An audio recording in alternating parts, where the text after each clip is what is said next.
So,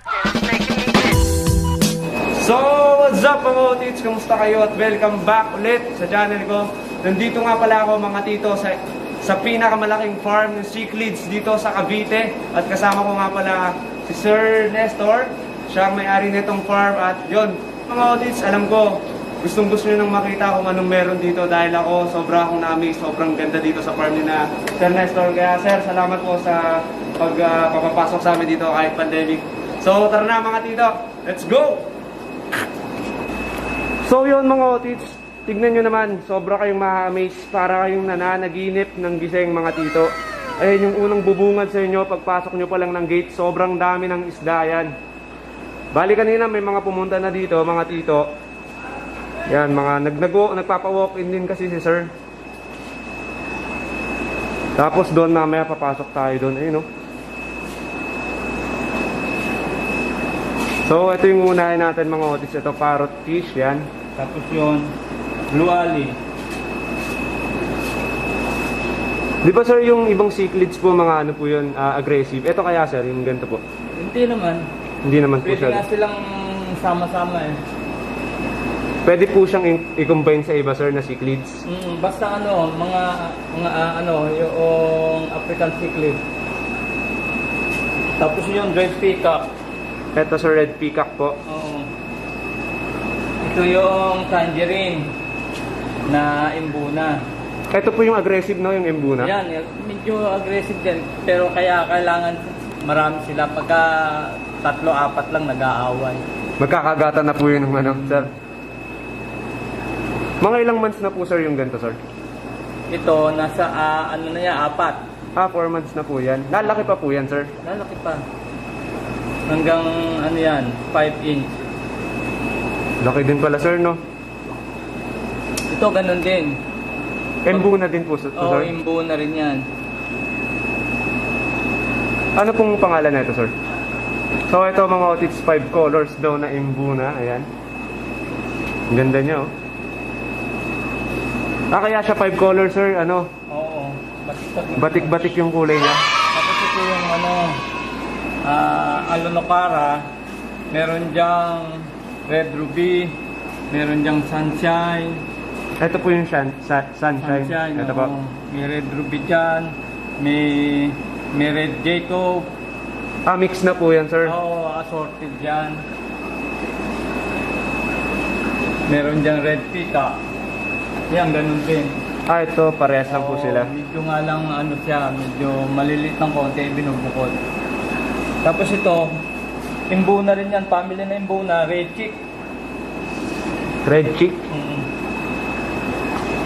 Mga babae po yan sir? Hindi, assorted dyan. Chicks po eh.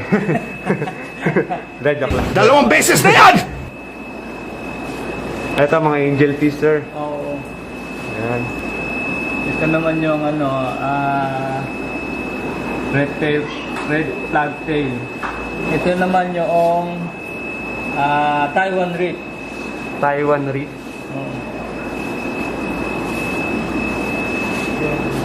Ito Ito, sir. yellow king. Yung dilaw na imbuna. May kahalo siyang ano, yung yellow prince na albino. Ayun sir, yung mga red eye.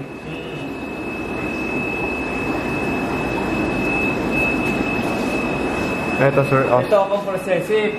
Merong 5 color na comprehensive at saka yung eye biter. Ayan, no? Ito. Dead corals po ba to sir? Ano yan? Skull rock kung tawagin. Akala ko dead coral sir. Ito Oscar sir. Oscar yan. Tiger red blood. Ito naman, red fin. Imbuna. Nagsimula lang ako sa mga Oscar. Lahat ng klaseng Oscar, kinukuha ko, binibili ko. Inalagaan ko. Napadami ko, kaya nagtayo kami ng pet shop doon sa may Lasal. Ang laki naman ng upa doon. Inuwi na lang namin dito sa bahay. Tapos nag-breed na lang ako. Kami na ngayon ang nagsusupply sa mga pet shop hanggang Cartimag. Meron ako rito isang 6 pasyatos. Ayan. Ano po to, sir? 6 pasyatos. Parang ano, sir, no? Yung, anong tawag doon? Parang yung barb, no? Mukha siyang barb. Barb na malaki, no? Apa. Ito yung mga anak ng mga ibinibreed ko. Assorted yan. Pag nanganganak, pinagsasama-sama ko. Pag malalaki na, saka sinesegregate. Pero same age lang po ito, sir. Oo, puro ano yan. African, cichlid, yung mga haps, mga anonokara, mga peacock, sama-sama na dyan. Halos nasa, ano, sir, no? Hundreds, no? 100 to mahigit na, sir. Marami. Sir, ano pong pinapakain niyo pag mga ganito pa po kaliit? Ano yon, yung kung tawagin namin ay PO1. PO1 lang siya, sir. Oo, habang maliit na ganyan. Ito, PO2 na to, yung mga to. Pag ganito nakalaki, sir. Oo. Pero pag pinapakain niyo po sila, sir, pakunti-kunti lang po ba? Or... Konti lang, basta yung makukonsumo niya sa loob ng 1 minuto. Ito, sir, red peacock po. Hindi pa lang nai-enhance yan. Mga ilang months po yan, sir, bago ma-enhance yung parang tunay niyang kulay, sir? Yan papakainin mo ng enhancer 2 linggo, labas na yung kulay niya. Lalabas na po yung kulay niya. Oo, ito naman yung albino comprehensive. Albino. Mga red eyes na, sir. Ganun pala yun, sir, no? Bali, 1 linggo? 2 2 linggo papakainin. Mm. Yun, sobrang dami nating natututunan kay sir. Ito yung albino hekeli. Hikeli. Hekeli, oo. Pamilya ng Diophagus yan. Buti, sir, nakakabisado niyo pa yung mga pangalan nila, sir. Araw-araw ito, Rusty. Rusty. Ito assorted magulo. Iba-iba na yan, sir. Assorted yan. Katulad niyan, assorted. Sobrang dami. Dito niya pala, dito yung parang grow out niya, sir, no? Oo. Tama po ba? Oo. Pero itong mga ganito, sir, pour out na rin to kung kunyari, sir, may gustong bumili. Hindi Hindi ako pa? nag-out ng ganyan. Kasi hindi ko siya matiyak kung ano siya kung alin siya kasi wala pa siyang kulay Bali, aantayin niyo muna, sir, magkakulay siya sa kailangan bali lumaki out. siya ng konti para makita natin yung red ruby, yung red Jacob, at saka yung basta kailangan palakihin mo siya para makilala Kasi mo. combine na siya, sir, no? Oo. Yung iba, sir. Ayan, mga otit, so sobrang dami yan po. Feeling niya mga otits parang yung nag-ano kayo, yung sumisisid kayo sa dagat tapos ang dami niyong nakikitang isda, yung maraming sumasalubong sa inyong mga isda, yan, no?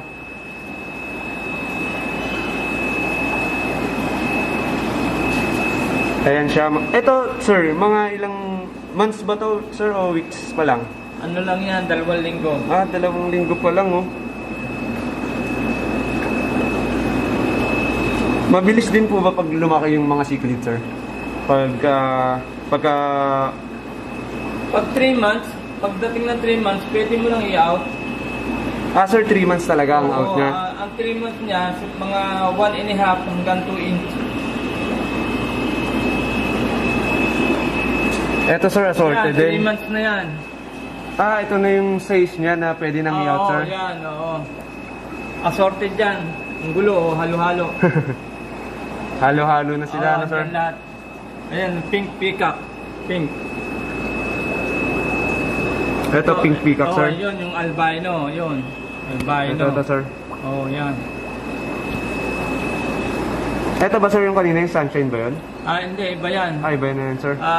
Yellow Prince. Grabe, ang daming pangalan, sir, no?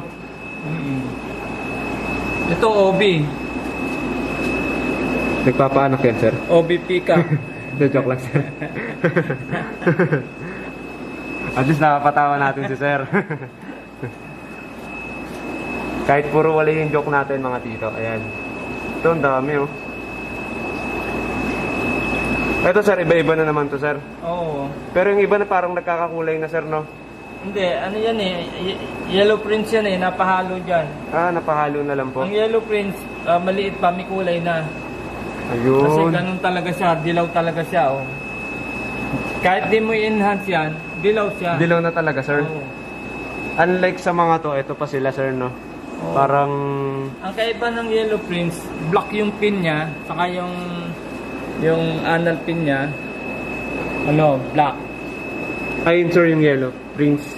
Oh, yan ang Yellow Prince. Yung Yellow King, puro dilaw lang siya.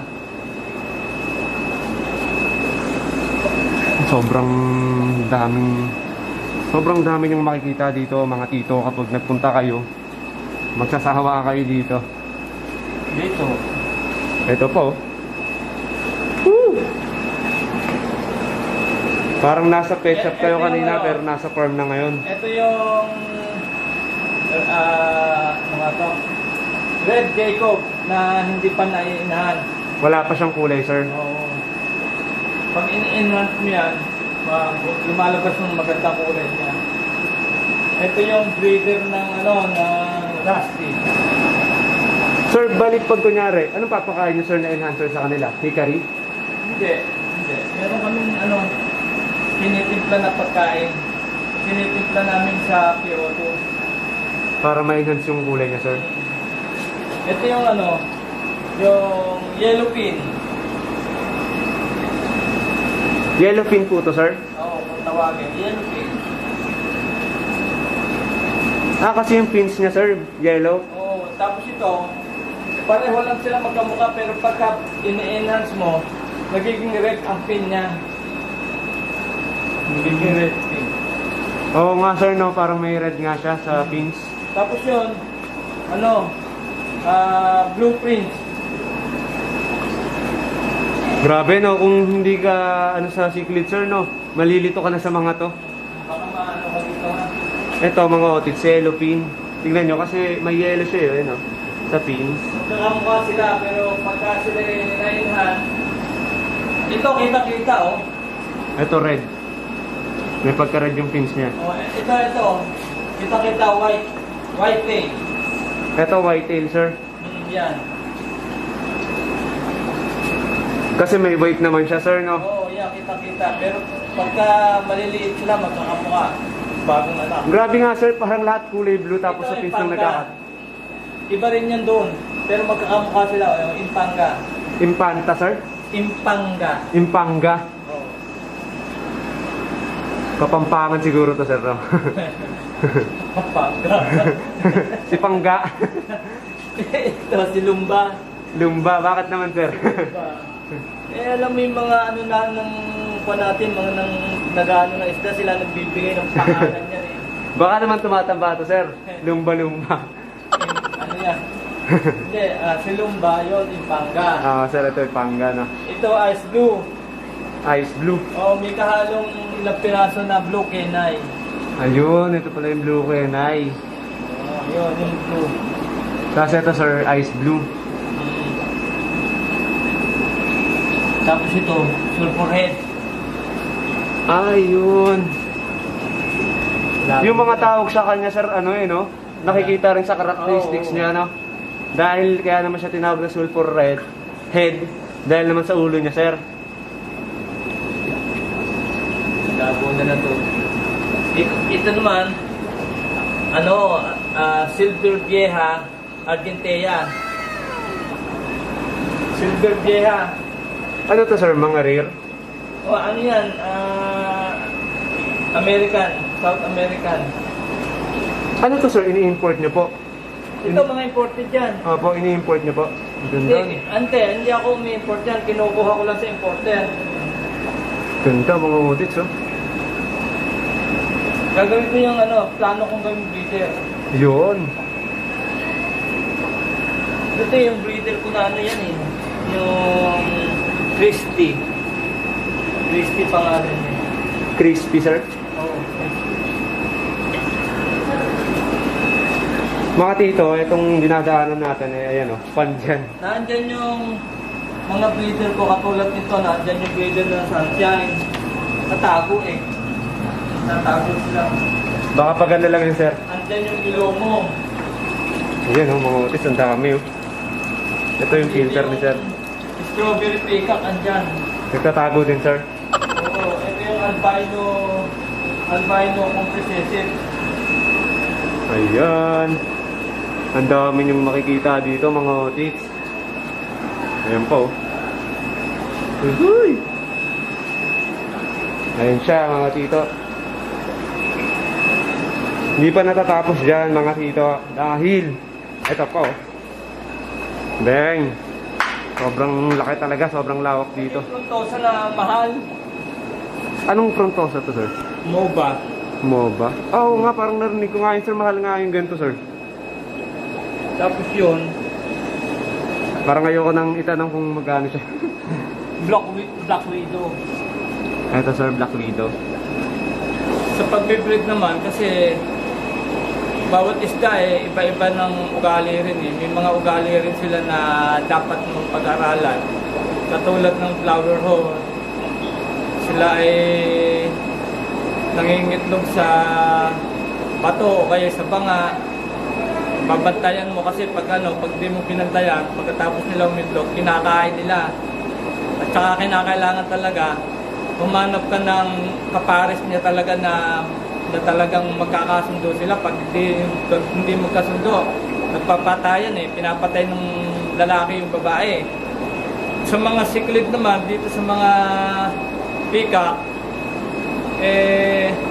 pagka nakakuha ka ng magaling na lalaki, yung 4 na babae, mapapabreed mo na sila, mapapadami mo na sila. Yun namang iba, may mga live bearer naman, katulad ng mga molly, yun naman, kinakailangan na kung ikaw ay mag-aalagay sa aquarium, ilalagay mo yung breeder mo sa basket na, parang basket na plastic, para yung anak nila, lalabas dahil kinakain ng ng mga magulang at saka noong ibang kasama nilang isda yung mga fry.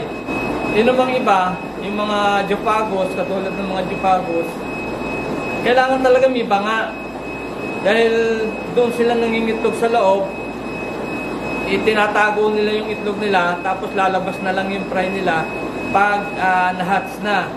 Ito naman katulad ng comprehensive sa mga loob ng shell. Kailangan may seal ka, mangingitlog sila dyan hanggang mabuhay yung itlog nila, maging fry.